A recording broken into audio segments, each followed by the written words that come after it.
Assalamualaikum warahmatullahi wabarakatuh. Sholawat dan salam semoga selalu tercurah kepada Nabi Muhammad Shallallahu alaihi wasallam.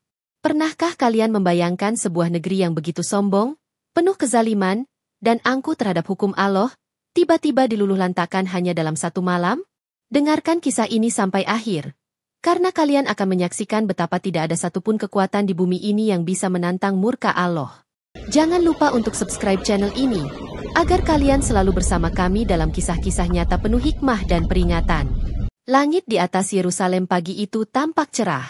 Matahari bersinar seperti biasa, menyinari kota yang berdiri megah di atas tanah yang diberkahi. Tapi di balik dinding-dinding batu tua dan gedung-gedung pencakar langit, sebuah kenyataan kelam sedang berlangsung. Tentara-tentara Israel berseragam lengkap berjaga di setiap sudut jalan. Mereka menyeringai, menyombongkan senjata canggih di tangan mereka. Dengan drone yang berterbangan dan kamera pengintai di setiap atap rumah, mereka mengontrol kota seperti pemilik tunggal dunia. Setiap hari, suara sepatu bot menghentak tanah.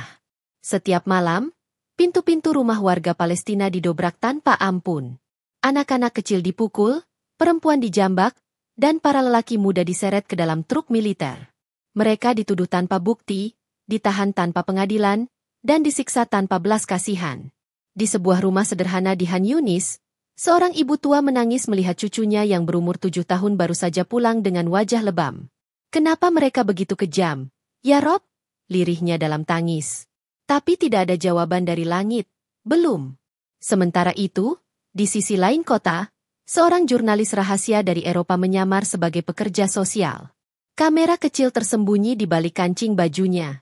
Ia menyaksikan dengan mata kepala sendiri, bagaimana seorang tentara mendorong seorang remaja Palestina ke tanah, lalu menginjak lehernya sambil tertawa. Dia bergetar menahan emosi, tapi tak bisa berbuat apa-apa. Jika dunia tahu ini, pasti mereka akan marah, pikirnya. Tapi kenyataannya dunia diam. Dunia menutup mata. Dunia lebih peduli pada urusan politik dan kekuasaan daripada nyawa manusia tak berdosa. Israel merasa tidak ada yang bisa menghentikan mereka. Mereka punya nuklir. Mereka punya sekutu kuat. Mereka mengira Allah tidak melihat. Mereka mengira tidak akan pernah dibalas. Tapi di langit yang tampak damai itu, ada pasukan langit yang sedang bersiap. Dan di tempat yang jauh, jauh dari hiruk-pikuk politik dan militer, seorang ulama tua bersujud di atas sajadahnya. Air matanya jatuh membasahi tanah. Ia berdoa, "Ya Allah, Engkau yang Maha Adil, turunkanlah keadilan MU untuk negeri yang angkuh ini." Dan doanya akan segera dijawab. Hari-hari berikutnya, udara di Yerusalem terasa berbeda. Matahari memang masih bersinar, tapi sinarnya mulai terasa aneh. Terlalu panas, terlalu menyengat dan terlalu muram. Orang-orang berjalan dengan rasa gelisah tanpa tahu kenapa. Langit yang biasanya biru cerah, kini tampak abu-abu seperti selimut tebal yang menutupi seluruh kota. Awan-awan gelap datang dari arah laut, bergerak pelan tapi pasti, menggulung seperti ombak raksasa di atas kepala mereka. Di markas militer pusat, para perwira Israel menganggap semua ini hanya perubahan cuaca. Tak ada yang perlu dikhawatirkan, kata mereka. Kita punya teknologi cuaca paling canggih.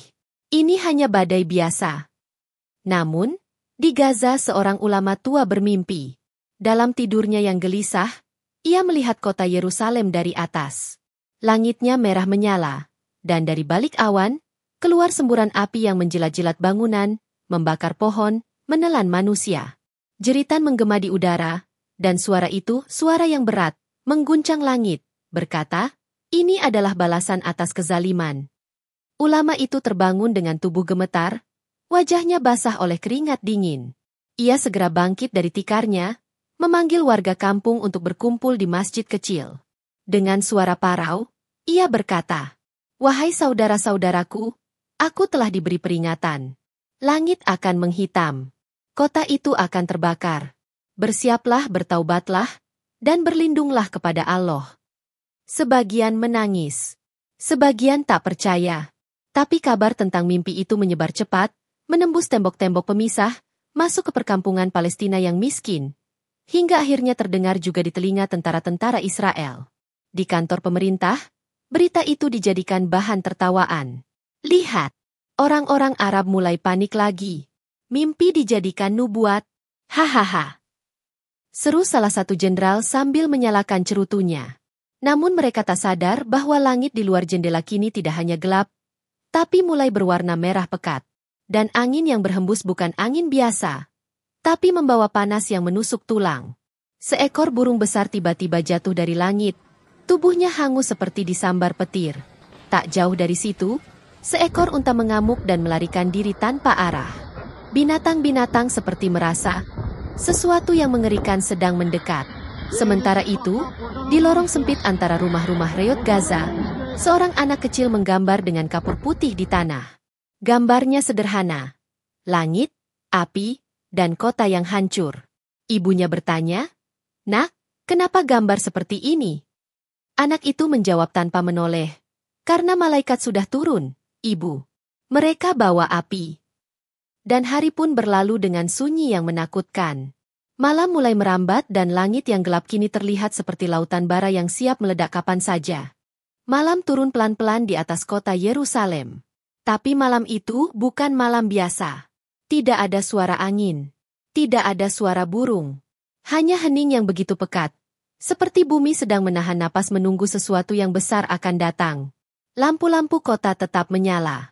Jalan-jalan utama masih dipenuhi kendaraan militer.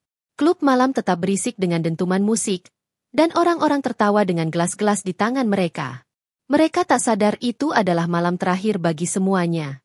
Di atas gedung intelijen utama, seorang perwira muda berdiri memandangi langit. Ia mengernyit. "Aneh, kenapa langit berwarna merah tua seperti darah?" bisiknya pelan. Ia mengaktifkan alat pengukur suhu. Angka di layar melonjak cepat. 38 derajat. 43 derajat. 49 derajat. "Tidak mungkin," desisnya. "Ini malam hari." Ia memanggil atasannya.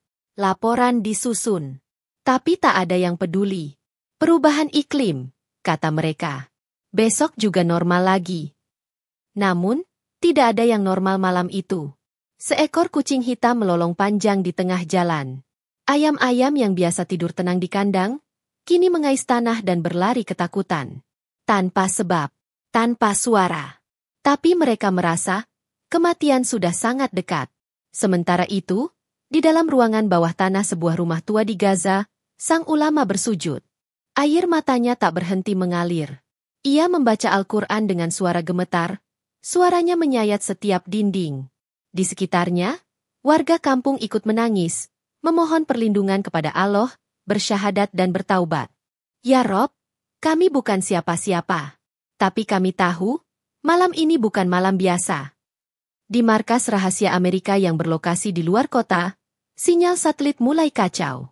Radar cuaca menampilkan pola aneh, seperti lingkaran besar yang berputar pelan di atas wilayah Israel. Tak ada penjelasan ilmiah. Mereka mengirimkan laporan darurat ke PBB, tapi terlambat. Pukul 1.47 dini hari. Langit mendadak menyala. Tanpa suara. Tanpa petir. Hanya kilatan cahaya putih yang menyilaukan seluruh kota seperti siang bolong dalam sekejap. Orang-orang terbangun. Alarm mobil menyala sendiri. Anjing-anjing menyalak tak henti. Dan para tentara, yang terbiasa menghadapi perang malam itu untuk pertama kalinya merasa takut akan sesuatu yang tidak terlihat. Seorang komandan militer berlari keluar pos jaga sambil berteriak, "Apa yang terjadi? Kenapa panas sekali?" Saat itu pula, tanah mulai bergetar. Tapi terus meningkat. Dinding-dinding rumah bergoyang. Gelas-gelas pecah.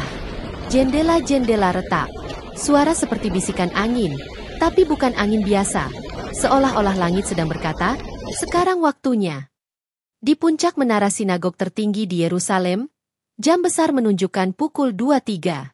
Dan tepat saat jarum menit menyentuh angka 12. Langit meledak. Pukul 23 dini hari. Langit yang semula hitam memerah kini pecah seperti kaca retak. Tanpa aba-aba, sebuah cahaya besar menyembur turun dari langit. Warnanya putih kekuningan, seperti lidah api yang membesar ribuan kali lipat.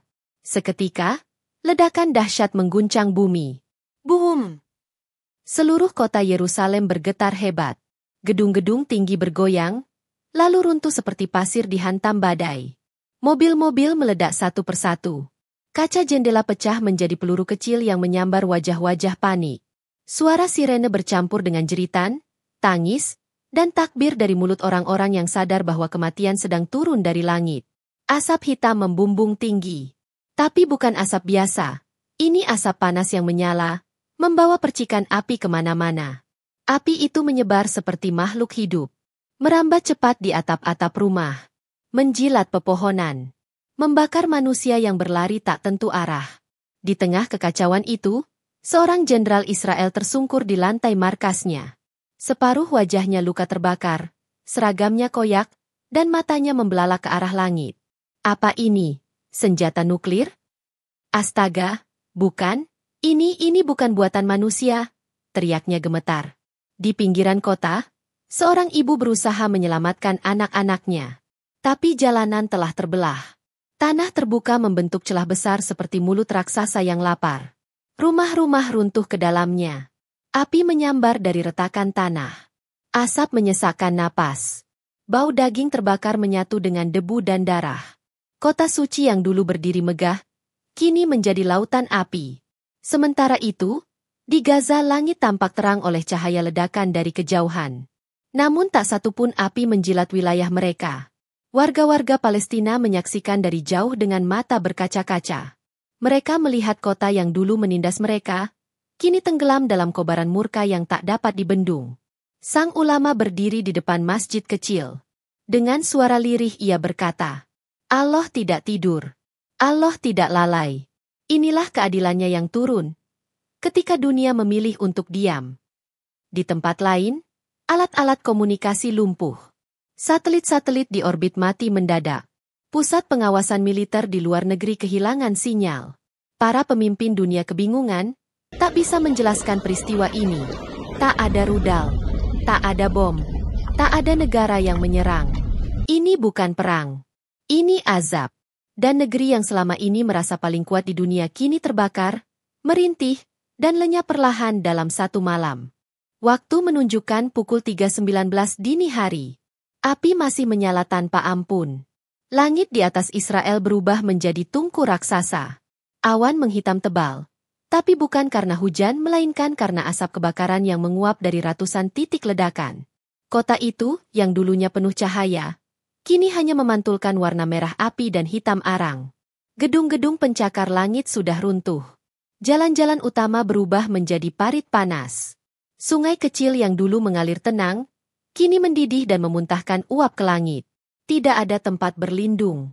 Tidak ada tempat bersembunyi. Asap panas memasuki rumah-rumah yang tersisa. Anak-anak menangis, orang tua menjerit memanggil nama yang mereka cintai. Tapi jeritan itu tak terdengar, terkubur oleh suara api yang meraung seperti binatang buas. Seorang dokter muda berlari menembus reruntuhan rumah sakit yang setengah ambruk. Ia menggendong seorang bayi yang tubuhnya penuh luka bakar. Air matanya bercampur darah dari dahinya yang robek. Ya Tuhan, ini bukan bencana, ini kiamat, bisiknya. Tak jauh dari sana, seorang tentara Israel merangkak di antara reruntuhan. Separuh tubuhnya hangus. Di tangannya masih tergenggam senapan. Tapi senjata itu tak berguna sekarang. Tak ada yang bisa ditembak. Tak ada yang bisa dilawan.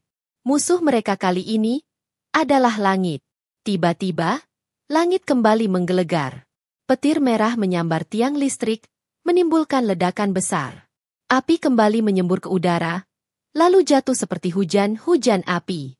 Setiap tetes api yang jatuh, membakar apapun yang disentuhnya. Pohon zaitun meledak. Atap-atap rumah terbakar.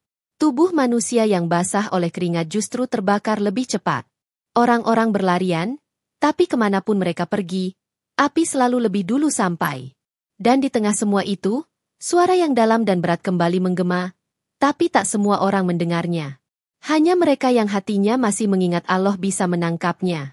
Inilah pembalasan atas kesombongan, atas darah-darah yang kau tumpahkan, atas rumah-rumah yang kau hancurkan, atas anak-anak yang kau bunuh tanpa rasa. Sementara itu di Gaza, warga Palestina menyaksikan langit dari kejauhan. Warna merah masih membara di ufuk barat. Mereka tak bersorak. Mereka tak bersenang hati. Yang keluar dari mulut mereka hanya satu. Subhanallah, Maha Suci Engkau, Ya Rob, inikah jawaban dari doa kami yang selama ini tak pernah berhenti? Api terus membakar tanpa henti hingga fajar menjelang. Kota itu kini tinggal abu. Dan orang-orang yang selamat hanya bisa menatap puing-puing di sekeliling mereka, dengan hati kosong dan napas putus-putus, karena mereka tahu kekuasaan mereka sudah berakhir. Mentari pagi mulai terbit, tapi bukan seperti pagi yang biasa. Langit timur memancarkan cahaya keemasan yang lembut, seperti kabut tipis menyelimuti bumi. Namun bukan dari kota Yerusalem yang terbakar, cahaya itu muncul dari arah sebaliknya. Dari Gaza, tanah yang selama ini disebut kotor, miskin, dan penuh puing-puing perang. Tanah itu kini bersinar. Awan hitam yang menutupi wilayah Palestina perlahan tersibak, seakan-akan Allah membuka tabirnya sendiri. Orang-orang keluar dari rumah mereka yang sederhana, masih tak percaya dengan apa yang baru saja terjadi malam tadi. Di kejauhan, mereka masih bisa melihat asap mengepul dari wilayah Israel. Tapi mereka tidak tersentuh. Tidak satupun bom menghampiri rumah mereka. Tidak ada api yang menjilat atap mereka. Tidak ada langit yang meledak di atas kepala mereka. Semuanya seperti diselamatkan oleh tangan yang tak terlihat. Seorang anak kecil berjalan menyusuri jalan berdebu sambil membawa Al-Quran di dadanya. Ia berhenti di depan reruntuhan masjid yang dulu pernah dibom oleh pasukan Zionis. Ia memandangi langit, lalu tersenyum. Allah telah menjawab doa kita, katanya dengan polos. Di tempat lain, sang ulama yang sejak malam tadi memimpin warga dalam doa, kini berdiri di puncak bukit kecil. Ia memandangi pemandangan luas di hadapannya, kota Israel yang kini hanya berupa bekas hangus dan di belakangnya, kamp-kamp pengungsi yang kini dipenuhi cahaya pagi. Ia mengangkat tangan ke langit. Wahai Allah, Engkau maha adil. Engkau maha mendengar. Hari ini, Engkau tunjukkan bahwa kekuasaan itu milik MU semata. Dan siapapun yang menzalimi hamba MU, pasti akan Engkau hinakan. Orang-orang berlutut, menangis, bersujud, tapi bukan karena ketakutan. Kali ini mereka menangis karena harapan. Untuk pertama kalinya setelah puluhan tahun penderitaan, pagi ini mereka merasa, mereka tidak sendiri. Pusat media internasional yang sebelumnya dibungkam, kini mulai memberitakan kejadian aneh itu. Ledakan langit menjadi headline di mana-mana. Namun tak satupun ilmuwan bisa menjelaskan penyebabnya. Tidak ada rudal. Tidak ada gempa bumi. Tidak ada serangan udara. Semua menyebutnya sebagai peristiwa supranatural. Namun, bagi rakyat Palestina ini bukan keajaiban tanpa arti. Ini bukan fenomena alam. Ini adalah jawaban dari sujud-sujud malam yang basah oleh air mata. Ini adalah jawaban dari puluhan tahun penjajahan, pemukulan, pembunuhan, dan fitnah yang mereka tahan tanpa mampu melawan. Ini adalah pembalasan dari langit, untuk tanah yang telah lama menjerit, tapi tak pernah menyerah. Cahaya itu terus menyinari Gaza hingga siang hari. Tidak membakar, tapi menghangatkan. Tidak menyilaukan, tapi menenangkan. Dan hari itu tercatat dalam sejarah. Hari ketika kota para penindas hangus terbakar, dan tanah para tertindas bersinar penuh cahaya. Hari ketiga pasca ledakan. Tak ada lagi siaran dari Tel Aviv. Tak ada lagi perintah dari parlemen Zionis. Seluruh struktur pemerintahan hancur. Militer bubar. Komando lumpuh. Dan rakyatnya, yang dulu berdiri di atas tanah rampasan dengan dada membusung, kini hanya diam. Terbungkam, sebagian terkubur di bawah puing-puing, sebagian tersesat dalam ketakutan. Kota-kota besar kini menjadi kuburan terbuka. Yang tersisa hanyalah bau mayat yang membusuk. Ribuan tubuh hangus belum dikuburkan. Jalan-jalan ditumbuhi tanaman liar. Dan burung-burung gagak turun, hinggap di tiang listrik yang sudah bengkok, sambil memekik seperti azan kematian. Beberapa negara mulai mengirimkan bantuan kemanusiaan. Tapi semua datang terlambat. Tak ada yang bisa diselamatkan. Negara yang dulunya mengandalkan aliansi besar dan teknologi perang tercanggih, kini tak memiliki apa-apa. Bahkan suara pun sudah tak mereka punya. Karena yang dulu bersuara lantang, kini telah dibungkam oleh azab. Di perbatasan Gaza, seorang anak yatim berdiri di atas puing-puing pagar kawat yang pernah membatasi hidup mereka. Di tangannya tergenggam batu. Batu kecil itu dulu ia gunakan untuk melawan tank baja. Sekarang, ia lemparkan ke tanah dengan ringan seolah berkata, "Sudah selesai." Di belakangnya, orang-orang Palestina keluar dari kamp pengungsi. Tidak untuk menyerang. Tidak untuk membalas. Tapi untuk mengubur jenazah musuh-musuh mereka yang berserakan, dengan kain kafan seadanya, dan doa yang lirih. Karena mereka tahu, mereka tidak menang karena kekuatan mereka sendiri. Mereka menang karena Allah telah memutuskan waktunya. Dan kemenangan itu bukanlah untuk membalas dengan kebencian, tapi untuk menjadi saksi bahwa keangkuhan yang melampaui batas pasti akan dibalas. Tidak hari ini, mungkin bukan besok, tapi ketika waktunya tiba, langit akan bicara. Dan jika langit sudah bicara, maka bumi hanya bisa menerima. Sore itu, langit kembali cerah. Tidak ada lagi asap, tidak ada lagi hujan api. Hanya angin lembut yang berhembus, menyapu puing-puing sejarah dari bangsa yang pernah merasa tak terkalahkan. Dan di atas reruntuhan kota, seseorang menancapkan sebuah papan kayu sederhana. Di papan itu, tertulis dengan tangan gemetar. Disinilah pernah berdiri sebuah negeri sombong yang dikira tidak akan pernah jatuh. Tapi Allah lebih tinggi dari segala yang tinggi.